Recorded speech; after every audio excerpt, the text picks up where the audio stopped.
mamimiss mo sa amin? Ano mamimiss ko sa inyo? Marami akong mamimiss sa inyo. Unang-una, yung pag naglilibot tayo na magkakasama, masaya lang. Tapos yung ganyan, nagtatagalog na kayo. Ako, kausap ko kayong Tagalog, naiintindihan nyo. Tapos, araw po sa inyo lahat mga amigo. At habang nasa biyahe po tayo, kasama po natin ang dalawang batang ito. At meron pong tayong gagawin ngayon. Ang gagawin po natin ngayon ay pinag-prepare ko ng mga question si Vivian about sa akin. At dati lagi tayo nagtatanong, tayo nag-interview para sa kanila. Ngayon po, bago naman, pinag-prepare ko siya ng mga tanong. At sabi ko translate na lang niya sa Tagalog, and then kasi magaling mag-translate to magaling mag-google. So pag may conversation kami ni Vivian, usually lagi yan Tagalog or English. Bihira yung Spanish. So pag nag-uusap kami, kahit ikaw Vivian kapag ka nakikipag-message ka English or Tagalog, yeah. oo ganon, madalang yung Spanish. Nakasanayan namin yan. Never kong pagkakausapin yan minsan nag-Spanish, pero pagka mabilisan na. Pero siya ang bilis niya sumagot. Ano agad yan, Tagalog or English yung sagot niya. Kaya sabi ko sa pag stay niya rito sa Pilipinas, talagang na-improve lahat. Kaya laki ng development o progress sa kanyang pagkatagalog at kanyang English. So Aura, ngayon nakapag-prepare ka ng question, no? Yeah. To prepare para entrevista. Aura preguntarme, no? Yeah. Oo, first time kasi ito magagawin niya na siya ang mag-i-interview sa akin para bago sila umuwi at least nalaman natin kung ano yung gusto niya itanong para sa akin. Okay. Primera pregunta. Aha. Ano pa pipiliin mo sa pauwi namin? Ano pa pipiliin mo sa uwi namin?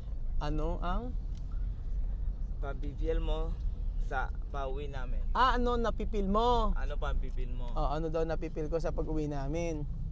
Pag-uwi nila, napipil ko malungkot ako, sad, triste, malungkot syempre sa pag-uwi ninyo. Kasi syempre, ¿cuántos años? 6, 7, 6 con tu pamilya? 5 años. 5 years kasi syempre 5 taon tayo magkasama, kasama ang family mo.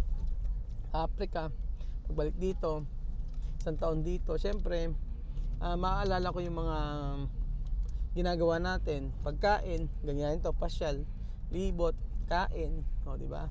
Namimiss ko 'yun at napipil ko yung lungkot talaga ngayon. Pipil ko ngayon yung sobrang lungkot kasi syempre alis na kayo. Pero maging okay naman 'yan pagka dumating time na pagka medyo malayo na, makakapag-adjust din naman ako. Ganun. Pero sad, malungkot. Segunda pregunta. Sino mamimiss mo sa amin? Sino mamimiss ko sa inyo? May lahat. Lahat kayo mamimiss ko. Si Sophie, yan, si Alima, si Misma, si Vivian, si ikaw, tsaka si Amir, yan. Mamiss natin. Siyempre, lagi ko kayong kasama Lahat kayo mamimiss ko. Sila Mamud nga, tsaka si Nenay, namimiss ko di ba? Di lalo kayo na matagal ko na nakasama. Ganon. Tercera pregunta. Okay lang ba na uwi kami para sa'yo? Okay lang ba na umuwi kami para sa'yo? Sa akin, okay lang daw ba na umuwi sila para sa akin? Siyempre hindi. Ayoko kayo umuwi. Ayoko kayo na umuwi. At kahit dati pa, 'di ba, sabi ko naman sa iyo mag-stay kayo rito para mag-aral. Ayoko na pag umuwi kayo doon, hindi ko alam kung saan kayo mag-aaral at okay yung pag-aaralan ninyo. Kaya ayoko kayong umuwi. Kasi syempre, pag umuwi kayo, papaano na yung mga nasimulan nyo dito, yung sa pag-aaral, 'di ba? Sayang yung effort natin. Lalo na kayo, mahaba yung preparation ng pagpunta nyo rito. Yung pag-uwi nyo dito sa Pilipinas, tagal nyo makakuha ng passport. Tapos syempre yung ticket nyo hindi naman ganun kamura. Mahal yung ticket, yung airport, yung pag-aaral nyo 1 year, isipin nyo. Kaya ayaw kayo umuwi. 1 year kayo nagtrabaho mabuti o nag-work nag-aral mabuti sa school. Sa pag-aaral nyo sa school, syempre yun yung effort nyo. Tapos pag uwi kayo, 'di ba? Wala na. Balik uli kayo sa umpisa. Kaya ako ganyan. Kaya hindi okay para sa akin na umuwi kayo. Ayoko. Kuwata pregunta. Nagalit ka ba sa amin? Nagalit ka ba sa amin? Tanong niya, nagalit ka ba sa amin? Nagalit ka ba sa amin? Kayo mga bata, mga anak ko, syempre pag nagagalit ako, bukas wala na yan. Pero yung nagalit na matagal at sumama ng loob, hindi. Syempre kaya kong unawain o intindihin ang isang bata kasi dumadaan talaga sa stage na yung bawat bata may kapilyuhan. Pero hindi ibig sabihin ako ay nagagalit sa inyo. So naka-adjust na ako sa part na yun. Kaya hindi ako nagagalit sa inyo. Siguro yung pagka may ginawa kayong hindi okay, magagalit na panandalian, pero hindi yung pangmatagalan. Ganon. Pero hindi ka ako nagagalit sa inyo. Quinta pregunta. Pag bumalik kami, pwede pa ba? Pag bumalik kayo, pwede pa ba? O pag bumalik pa daw sila, pwede pa ba? Oo, pwede. Pwede pa kayo bumalik dito. Sabi ko nga sa inyo, pagka naging 18 years old na kayo, o pagka hindi na kayo minor de edad, pwede pa kayo bumalik dito para mag-aaral. Tatanggapin ko pa rin kayo ni Daddy Raul. Siyempre, pagbalik nyo dito, mag-aaral pa rin naman kayo. Yun naman ang pangako ko sa inyo, para lang makatapos kayo sa pag-aaral. Pwede kayo bumalik. Pero sana pagbalik nyo, hindi ko alam kung kailan, pero kasi ikaw 2 taon pa, marami pang pwede mangyari sa 2 taon. Kaya sa pagbalik nyo, huwag nyo kalimutan yung English tsaka Tagalog. No olvidar. Sista pregunta, ano mamimiss mo sa amin? Ano mamimiss ko sa inyo? Marami ako mamimiss sa inyo. Unang-una, yung pag naglilibot tayo na magkakasama, masaya lang. Tapos yung ganyan, nagtatagalog na kayo. Ako, kausap ko kayong Tagalog, naiintindihan nyo. Tapos mamimiss ko yung pag nagluluto, nanay nyo, sama-sama tayo kakain, bumukbang. Yun, nakakamiss yun. Tapos mamimiss ko sa inyo yung kapag tayo lahat limbawa yung mga libot natin na biglaan, kagaya nito, yan, namimiss ko sa inyo yon. Kasi sino pa makakasama natin, di ba? Kagaya ngayon, dati lahat tayo magkakasama pagka lumilibot. Yun. Ano pa? Sista pregunta.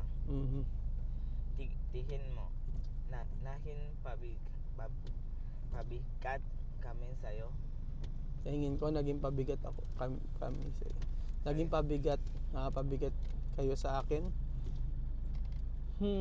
Hindi kayo naging pabigat sa akin, kasi kung naging pabigat ako sa inyo, laging sasabihin ko yun, pero never kong na-exip na naging pabigat kayo sa akin. Kasi mula nang umuwi kayo dito sa Pilipinas, alam ko yung malaking obligasyon o responsibilidad ko sa inyo. So kaya nga nagtatrabaho si Daddy Raul para mapunan ko yung mga obligasyon ko sa inyo. Kaya nga sabi ko, kaya pagka napipil ko na kahit marami akong trabaho, ayos lang. Pero never pumasok sa isip ko na naging pabigat kayo. Super blessed ko nga, masaya ako na kasama kayo. At magkakasama tayo dito sa Pilipinas. Kaya nga inuwi ko kayo dito eh. Marami man ako obligasyon sa pamilya mo, pero masaya ako. Happy ako doon. Dahil yung naman ang gusto ko kahit nung nasa Africa pa tayo. Ayun. At saka, never kong iisipin naging pabigat kayo.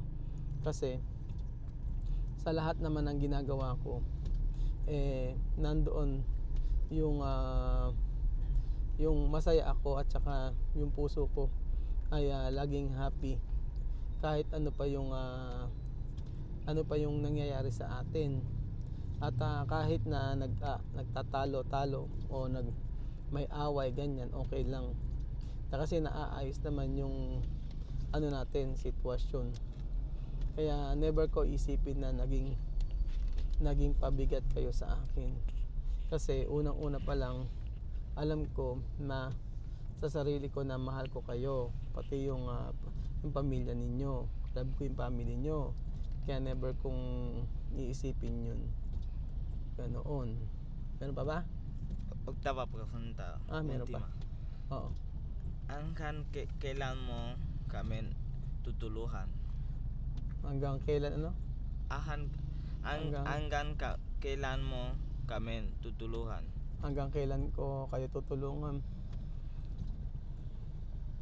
Sa pagtulong naman sa inyo, yung help naman ay never naman naging problema sa akin. Walang problema yun.